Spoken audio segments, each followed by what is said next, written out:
When I first got here as a volunteer in '82, you could ride on the tailboard of the LaFrances.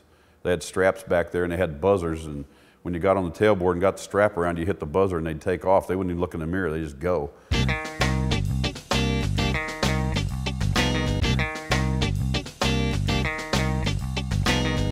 grew up next to the old station in Overland Park, and my grandfather was the assistant chief at one time. Came to work as a volunteer in '82, got hired in 1985. I remember as a volunteer, Chief Brookard yelled at me because I had a broken leg and I showed up to a fire on crutches just to see what went on. I wasn't in gear or anything. And they came back. My big thing was always came back to the station, help load the trucks back up, because a lot of volunteers didn't do that. They'd come to the fire and then leave. And so I got back there on my cast, and when they were gonna load the hose bed on the truck, and when nobody was looking, of course I was more agile than I am now, but I got up on the back of the truck in the hose bed before anybody noticed me. And I was up there ready to load hose with a broken leg, and Chief Brookard yelled at me. And I said, I'm already up here, I might as well load the hose. So I did.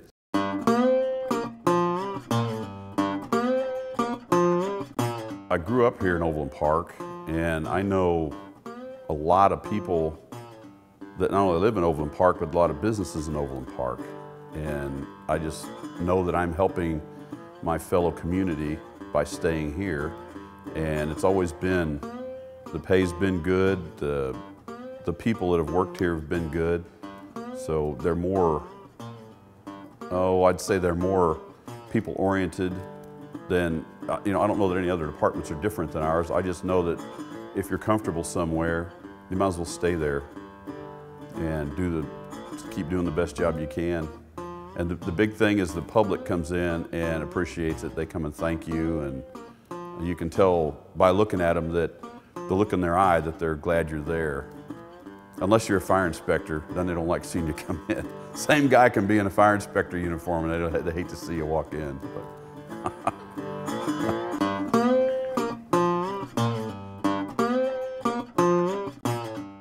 back when, not only as a volunteer, but after I got hired, it seemed like we had a fire every, like 2 a month on our shift, something like that. Not that we wish that on anyone, but it's something that you come back to the station and you've never felt togetherness like guys coming back and talking about what they saw and what they did, and you learn a lot from that. Just even a little room and contents fire.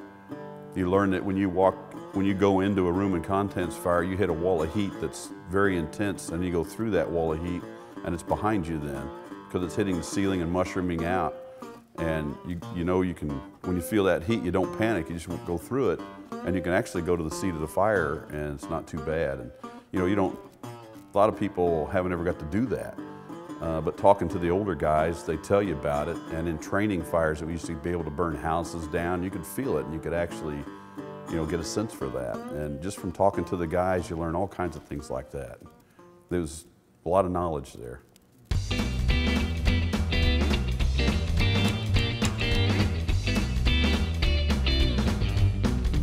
There was a time when we were younger, and we just opened Station 4, and we were known to keep you on your toes. They're always playing little practical jokes on you to keep you on your toes, so you're always aware of things. Believe it or not, that helps you too on the fire ground, because you think, what's around this corner or what's here, because you're always getting messed with all the time. And I think one of the neatest things we did was, there's a gal that's been around the fire service forever, and her name is Carol Dawn Harper. She worked back when they had horses, I think, I'm not sure. But she came to our station and said, okay, you guys, I've seen every practical joke there is. Don't bother messing with me, let's just do our job and go home. And that was a throwdown to us. Me, Keith Murray, John Smith, Tom Lotes. And since it was a throwdown, by the end of the day, we had her literally running down the hall of the station with her hands in the air screaming, I hate this place, I want to get out of here. So we completed our goal, and we had her screaming at the top of her lungs. So, and I think the thing that did it was our blender that we had, that had a motor in it that was really loud, but there were no gears connecting the motor to the blades. So we had little things like that laying around, and someone would say, let's go make malts. Well, everybody congregates in the kitchen.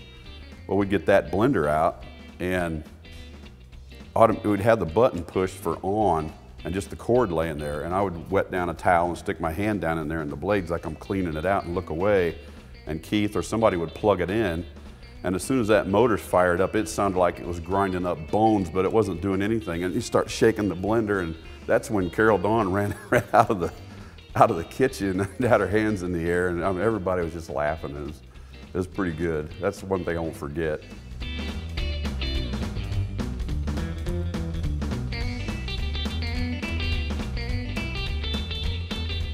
There's other calls, the ones where you definitely know that you made a difference in someone's life. And, you know, if you cut someone out of a car, or one girl handed me a little baby that was blue and starting to turn blue around the lips and nail beds and was definitely not breathing. And it was a friend of mine that was in the Overland Park Credit Union. Her name was Sarah. She obviously had a bad few days. The baby'd been sick, and naturally you grab a baby and hold it a certain way to get ready to do CPR, and you could see that his nose was clogged with just anything you could think of, bodily fluids. And I asked if he'd been sick, and she said yes, and there was a bulb syringe laying there, and I grabbed the bulb syringe and squeezed it, stuck it in the baby's nose, and sucked a lot of stuff out of its nose, and it took a big breath and started breathing again. So the only reason that baby wasn't breathing was because his nose was clogged up. He was that young that he wasn't breathing through his mouth yet. And you know, to hear that baby crying was really a cool thing. So that made me think that my EMT training had paid off. And you know, if anybody can ever get to do that once in their career, it makes a big difference. It just makes you feel like you did the right thing.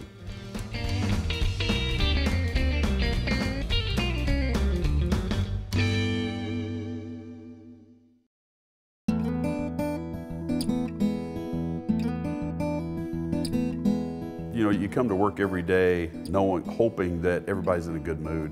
And if they're not, the people that are in a good mood try to make the people that aren't in a good mood in a good mood. And you know, it takes your mind off things that are going on outside of here. And I can tell you from a lot of years' experience that if you can't resolve issues at home before you come to work, it just eats at you while you're here, and sometimes it causes you not to sleep. And you know, if there's any spouses out there, try to understand that, yeah, we're away, but we're in a building a lot of times that can't go anywhere. And that just, anytime there's a problem with the ones you love at home, it just eats at you if you can't get it resolved before you come to work. Don't go to bed mad, because then you've had a bad night's sleep. You come to work, you get another bad night's sleep. You've been stewing about it all day long. And you know, if anybody does anything, resolve your problems at home. You know, even if you gotta bite the big one, and you know, what if it wasn't your fault? It doesn't matter. Get it out on the table and get it all over with, and come to work happy.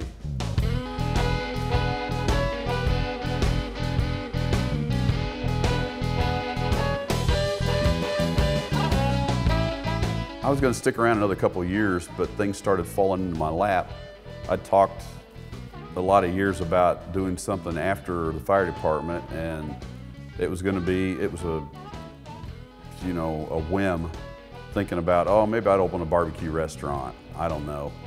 So I started checking buildings and stuff. I'd see one for lease and I'd call on it and I go, yeah, whatever. We are at 10400 Maston. It's called Fireside Barbecue. The rent was cheap. The lady wanted to work with me, and she just basically up front was just like me. She said, we're gonna be business partners. And as long as you don't lie to me, I'm not gonna lie to you. So we need to be honest with each other. You tell me what you need and I'll tell you what I can do. And that's the only landlord that I talked to ever that wanted to do that. We'll be open for lunch probably in May. Other things started to fall in my lap. A guy called me that had equipment that he wanted to get rid of because he was closing his business, and he's giving me a good deal on it. And Somebody else was telling me about another thing. I said, why is all this happening? It's all just falling in my lap. So I said, it might be time, because I can't find things like this to get a business going that the prices are this low. So, you know, I thought, I got to do this. Come on down and get some of the best barbecue you want. It's good. You'll be back. This message does not constitute an endorsement of Fireside Barbecue and is not meant to promote said establishment or any subsidiary thereof. Some diners experience side dishes, including but not limited to cheesy corned beans and occasional wet nap. Call your doctor if you experience deliciousness that lasts 4 or more hours.